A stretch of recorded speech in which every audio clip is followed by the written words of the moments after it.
Hi guys! Welcome back to our channel. So in this video, pag-uusapan natin yung statement of purpose or ang tinatawag nating SOP or minsan tinatawag nating study plan. So if you're interested in this topic, please keep on watching!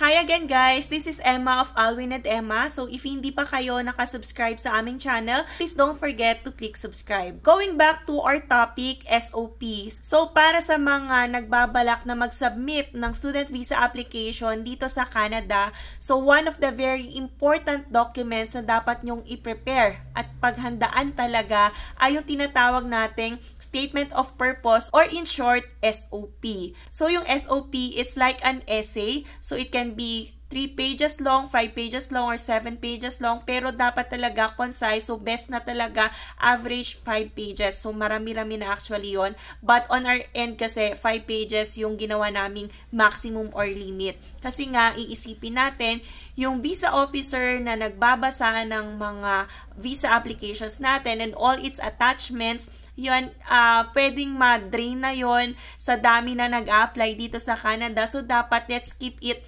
short and sweet. So, dapat lahat ng importanteng details nandun na. Hindi na dapat flowery or maraming pasikot-sikos. So, let's go directly to the point. And then, yon yung pag-uusapan natin. So, ano nga ba yung ilagay natin dito sa SOP or Statement of Purpose? Bago nga pala natin i-discuss yung parts ng SOP, reminder nga lang pala na whether magdi-DIY kayo or yung on your own you will do this or magi-agency kayo, kayo ang gagawa ng initial draft. So, yan guys hindi ito napapagawa kung kani-kanino or basta-basta dahil personal details nyo yung kailangan mailagay dito. So, hindi pwedeng mag-imbento yung writer ng mga personal details nyo, ano ba yung naging background nyo, ano ba yung goals nyo, ano ba yung proof of fund nyo, dahil personal details nyo yung ilalahad nyo dito sa document na to. So, if ever you will require the help of an agency or a third party in editing your document or your essay, so more on revision na lang sila or editing ng kung ano-anong grammar or layout. So, kung meron kayong specific request. And then, if ever gusto nyo magpa-help sa third-party writers or agencies, usually nagko-cost yung services nila around 5,000 pesos up to 60,000 pesos yung nakita ko kapag package. So, medyo costly siya, kaya karamihan talaga nagre-research, nagdi-DIY. So, on our end talaga, nag-research lang kami papaano gumawa ng SOP. So, para hindi na mabawasan yung funds na ipapakita natin kay Canada, sariling sikap na lang yon, pinag-aralan natin kung papaano ba mag-draft ng SOP and kung ano ba yung mga ilalagay natin sa document na to. So, punta na tayo sa mga parts ng SOP or study plan. Actually, guys, yung sasabihin ko sa inyo ay hindi naman to yung required parts na dapat nakalagay. It's just a guide. Pwede kayong magkaroon ng sarili nyong arrangement or flow. So, let me share to you guys yung mga parts or contents na nilagay ko sa aking SOP. Actually, hindi ko na maipapakita yung very detailed na binigay ko or sinulat ko doon sa SOP, pero ito yung masasabi ko lang yung guide or topics na nilagay ko. So, first portion, ito yung actually date, and then to the visa officer, and then the address is Canadian Embassy Manila, Visa Section, Level 6 Tower 2 RCBC Plaza, and then Ayala Avenue, Makati City. And then the title is My Personal Study Plan. First part is Dear Sir, Madam, and then intro of yourself. A brief introduction, sino kayo, from what place, and then meron ba kayong asawa, anak, and then state na nakakuha na kayo ng letter of acceptance. Kasi nga guys, you cannot apply for student visa kung wala pa kayong LOA or letter of acceptance galing sa school dito sa Canada. So, on my end, nakakuha ako ng letter of acceptance sa SAIT or Southern Alberta Institute of Technology. So, I have to state that para alam agad ni visa officer na meron na akong LOA. And then, I stated there kung ano ba yung validity ng LOA na nakuha ko para alam niya rin kung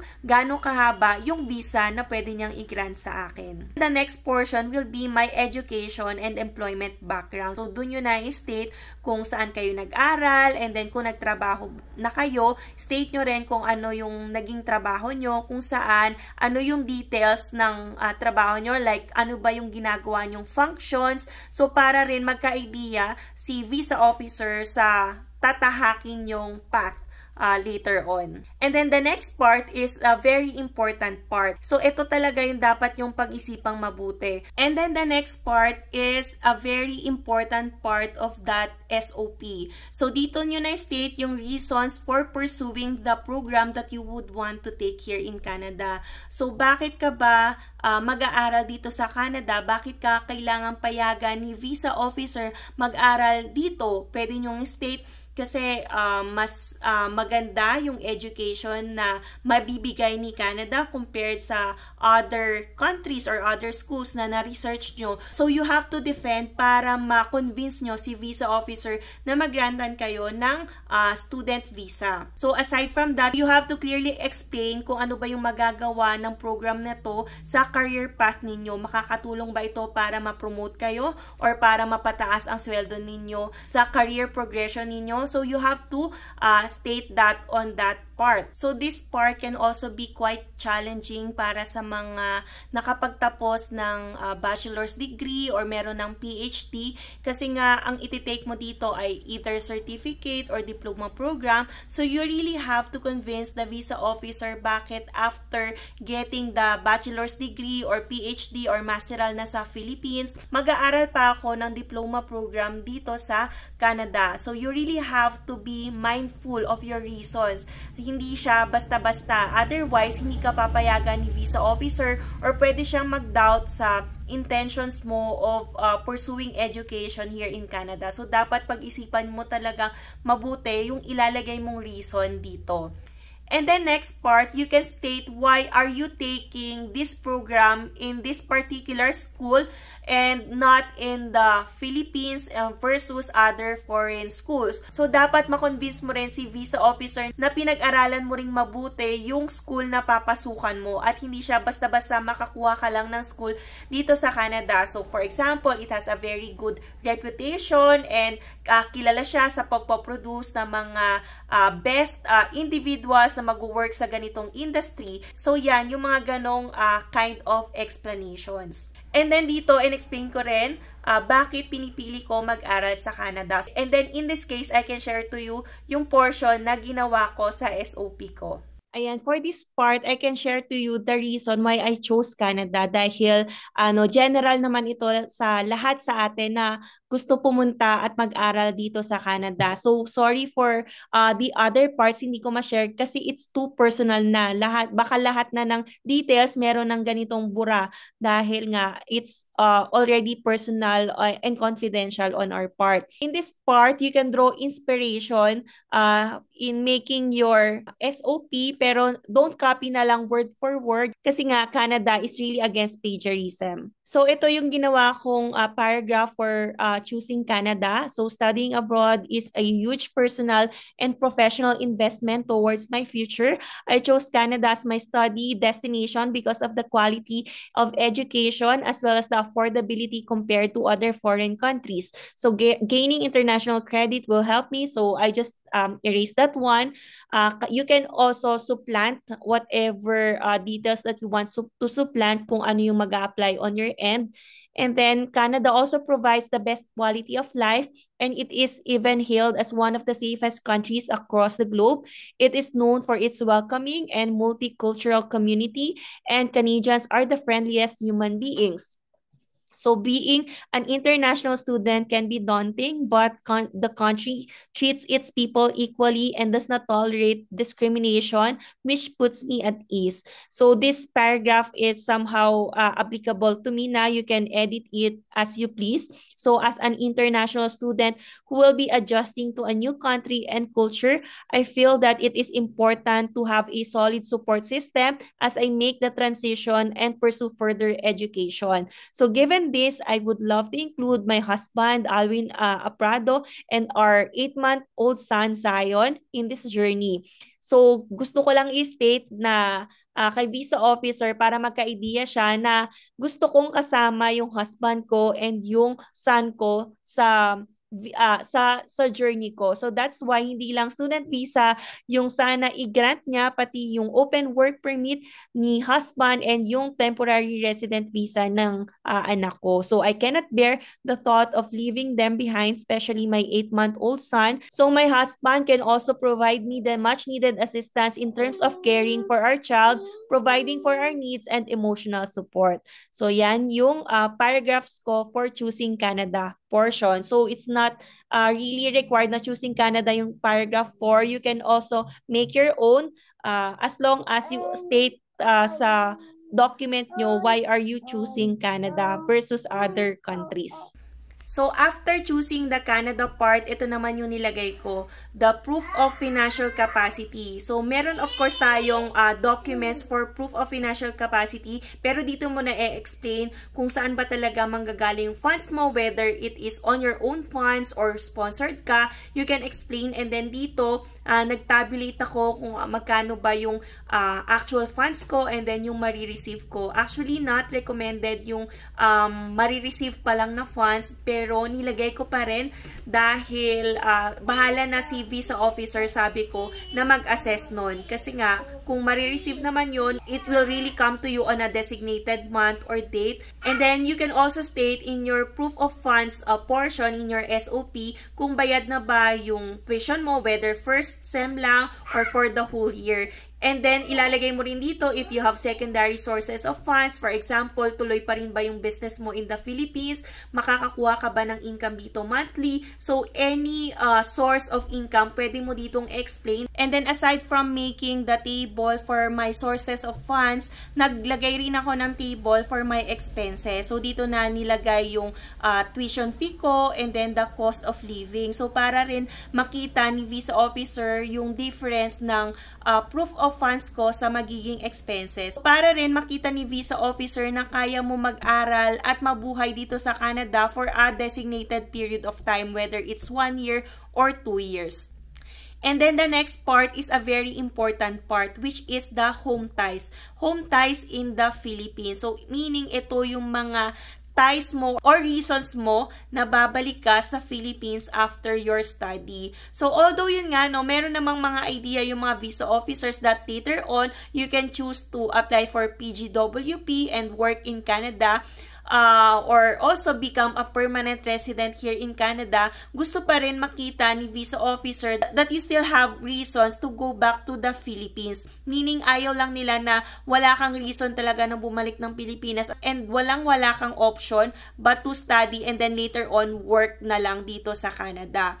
For the proof of home ties, so you can also state na your families. So, lahat ng families and friends mo nandyan sa Pilipinas.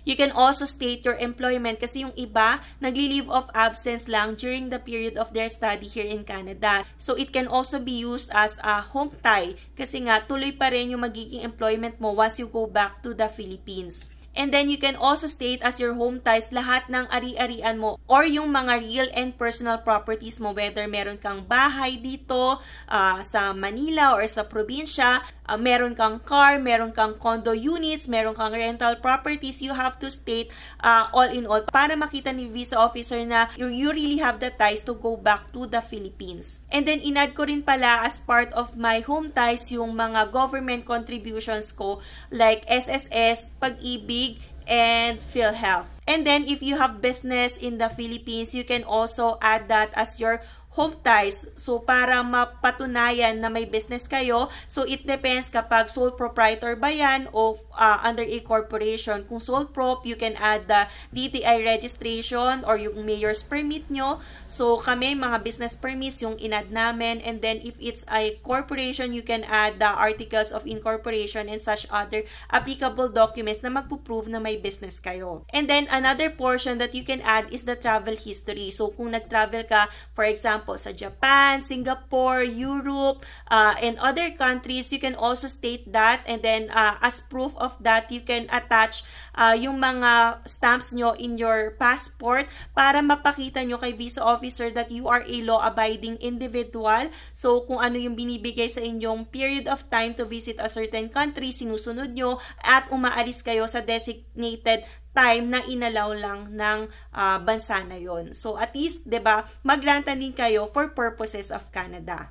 So, for the last part, I added this declaration part. So, I stated there that I am aware of the rules and regulation as an international student. So, I acknowledge that my privilege to stay in Canada is limited and temporary. And it is clear to me from the beginning that as soon as I complete my program and when my legal status as an international student ends, I, together with my family, must leave Canada. I will head back to my home country, the Philippines, where my family future plans and goals remain a major focus. So thank you so much for your time in reviewing my student visa application. I am looking forward to your positive response and gracious approval. And then respectfully yours, state your name, and then designation as the student permit applicant. So, ayan guys, yung naging SOP ko or yung statement of purpose. So, that is for my study plan. So, in my SOP, pinahapyawan ko na kay visa officer na meron akong isasama, and that is my husband and my son. Pero, for my husband and my son, ginawan ko sila ng separate document or paper, and that's what we call the LOI or letter of intent. So, siguro another video na lang yon kung gusto nyong i-explain ko pa further kung paano namin ginawa yung LOI or letter of intent for my husband and my son. So, I hope nakatulong itong video na to, lalo na sa mga gustong pumunta ng Canada via student visa application, and lalong-lalo na sa mga magdi-DIY lang or yung sariling sikap na gagawa ng study plan. So, I hope nagkaroon na kayo ng idea paano mag-draft ng SOP or study plan. At least makakatipid kayo, 'di ba, ng malaking halaga pag ginawa nyong DIY lang yung study plan. So, good luck guys, and I hope to see you on the next one. Bye!